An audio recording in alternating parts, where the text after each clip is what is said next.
Hello and blessings to you. I want you to know I allow the Ruach to guide these videos. I make them and post them all in the same day. So I'm learning and growing as we study these verses together, chapter by chapter and verse by verse. Today's question is, who is the remnant of Israel? The church claims they have replaced Israel, and the state of Israel claims they are the remnant. So, just who is the remnant of Israel? Let's find out using the eyes of Paul, starting in Romans 11:1. I say then, has Elohim cast away his people? Yahweh forbid. For I am also an Israelite, the seed of Abraham, of the tribe of Benjamin. See, Paul is always being accused of not keeping the law, but here he's giving his credentials. You have to remember, Paul is also a Roman citizen, yet Paul is stating his loyalty to Yahweh and the law. Elohim has not cast away his people, which he foreknew. What does the scripture say of Elias?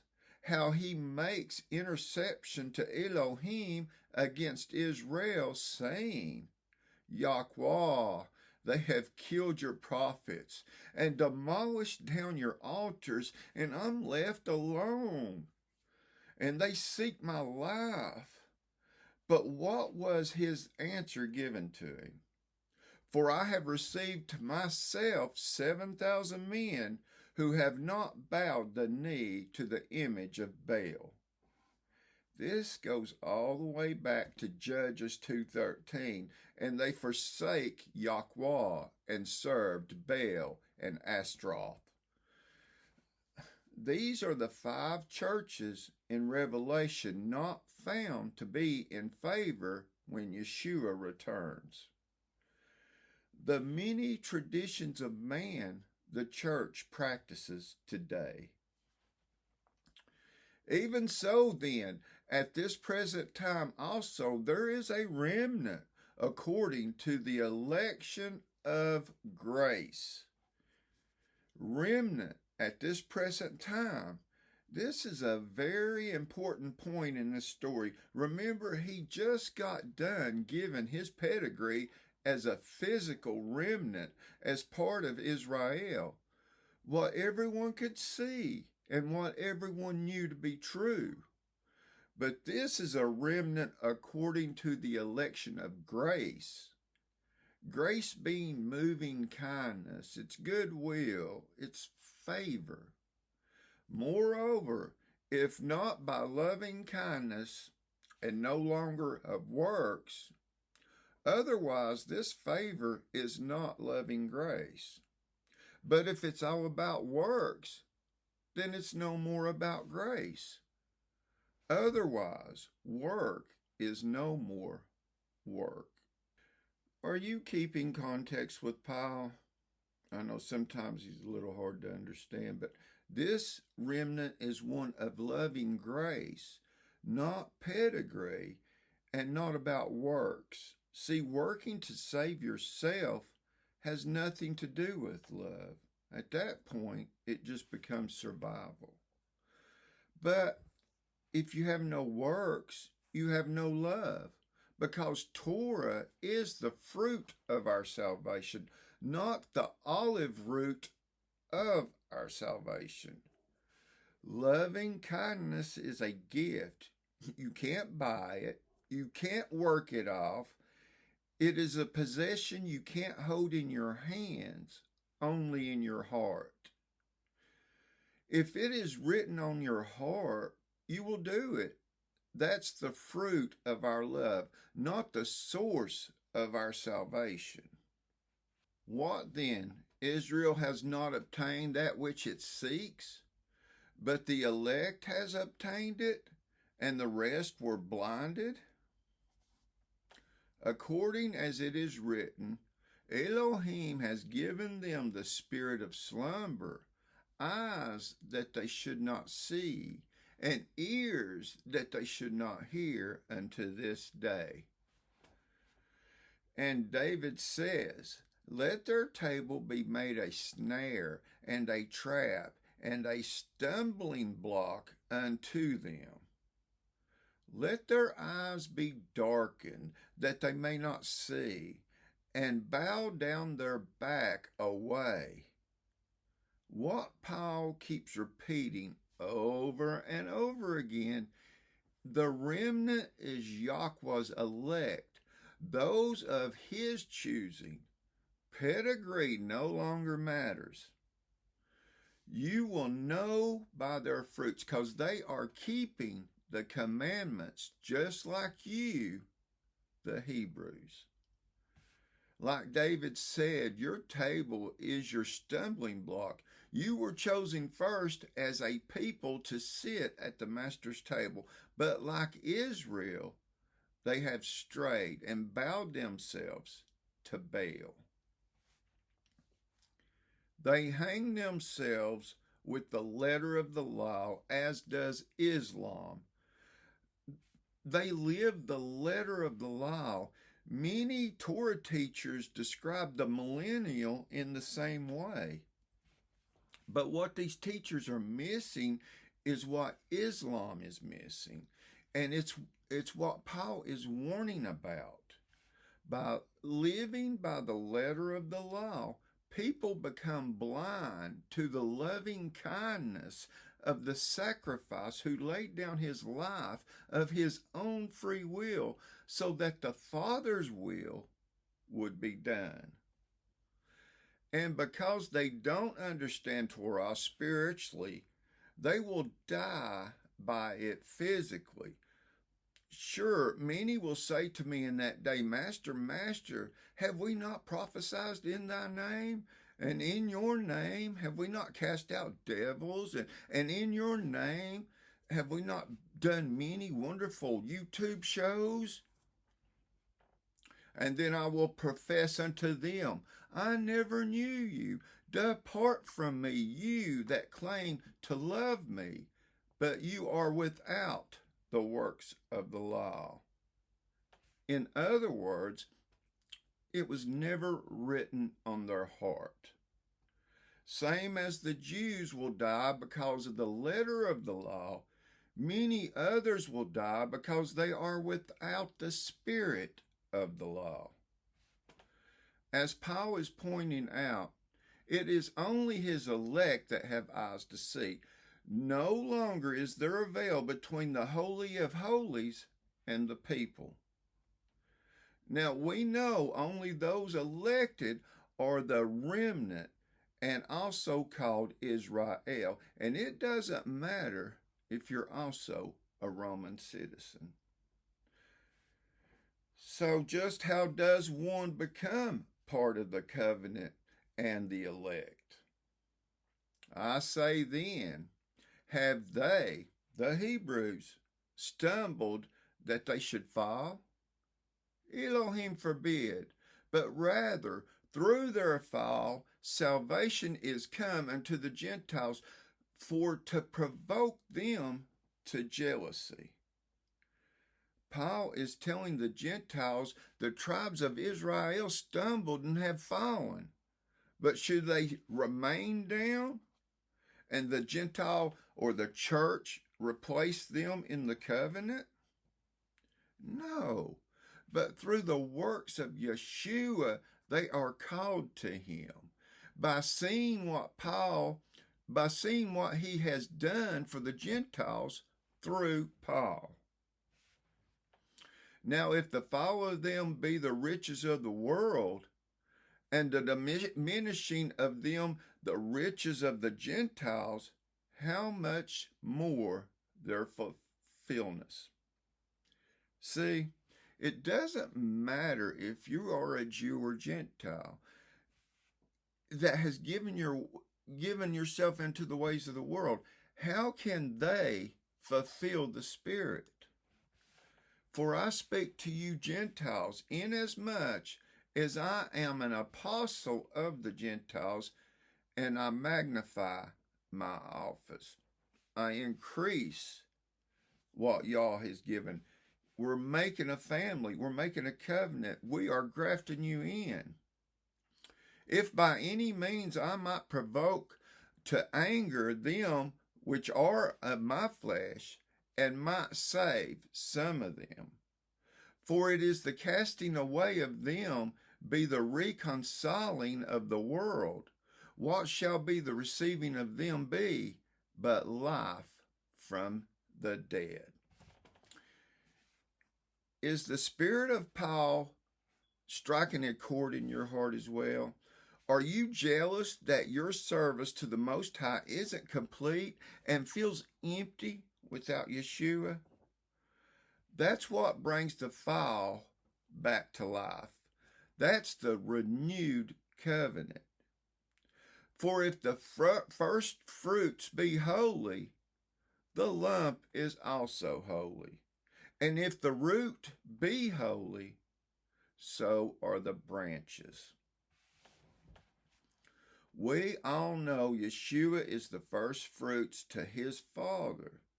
He is the root for us to become part of the tree. And if some of the branches be broken off, and you being a wild olive branch, were grafted into them, and with them you partake of the root and the fatness of the olive tree. The covenant is open for all to enter. Yeshua broke the barrier between the priest and Elohim. Moses is no longer the mediator. Yeshua is the renewed covenant we must be grafted into. Boast not against the branches, but if thou boast, thou bearest not the root, but the root of you.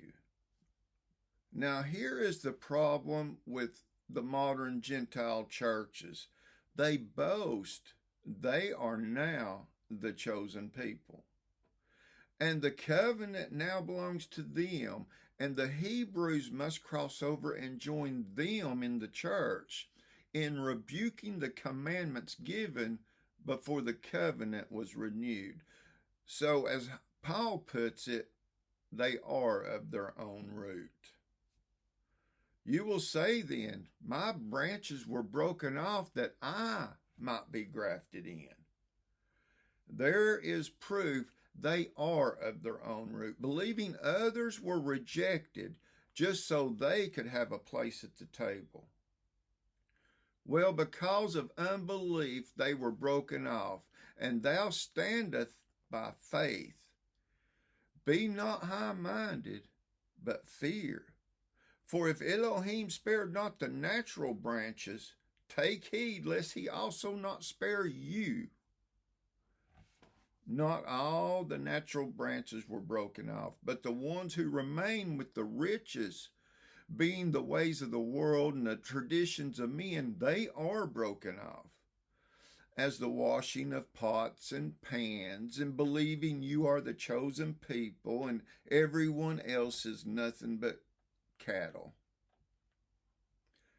Behold, therefore, the goodness and the sovereignty of Elohim on them which fail, but towards you goodness, if you continue in his goodness, otherwise you also shall be cut off. Believing the Torah is the means of salvation is the error of Jews today, making for them to being cut off from the olive tree. But those who have fallen, we are told, if they believe on the perfect sacrificial lamb, they too can return to the tree of life.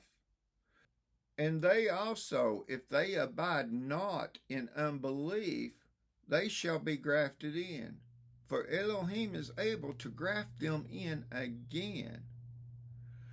For if you weren't cut out of the olive tree, which is wild by nature, and weren't grafted in contrary to nature onto the good olive tree, how much more shall these, which be the natural branches, be grafted into their own olive tree?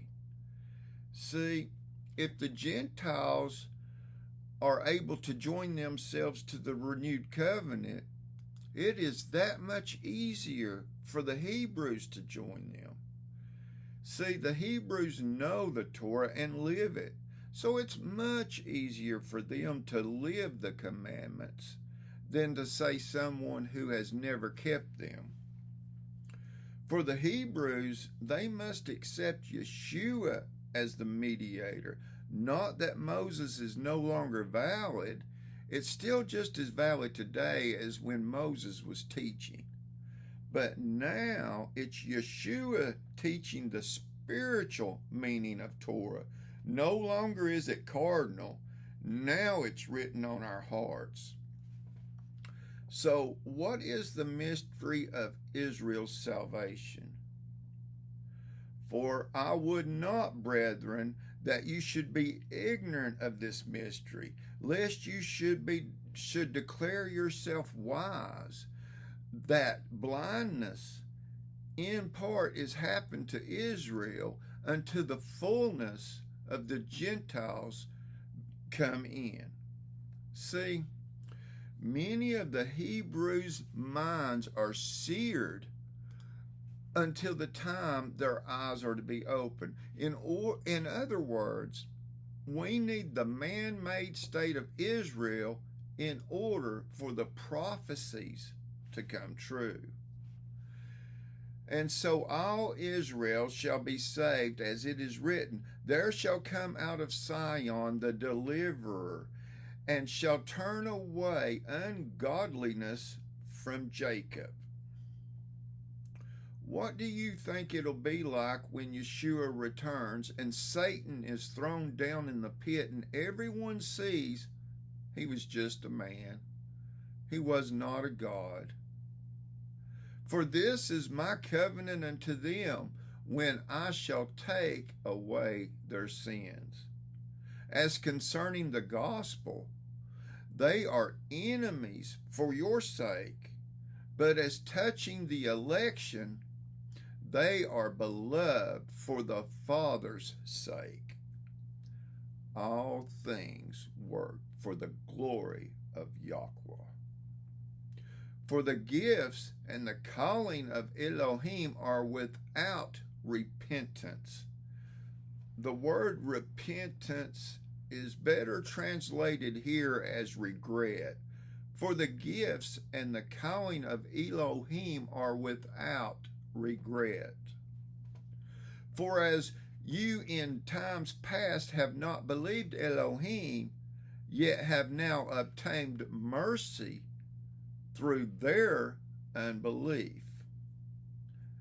See, the unbelief of the Jews slaughtering, sacrificing the lamb became the belief of the Gentiles, because the Gentiles believed on the Hebrew Messiah, while the Hebrews rejected the belief of the perfect Lamb.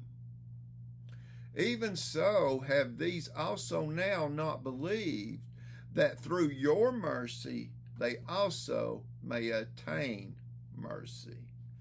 For Elohim has concluded them all in unbelief, that they might have mercy upon all.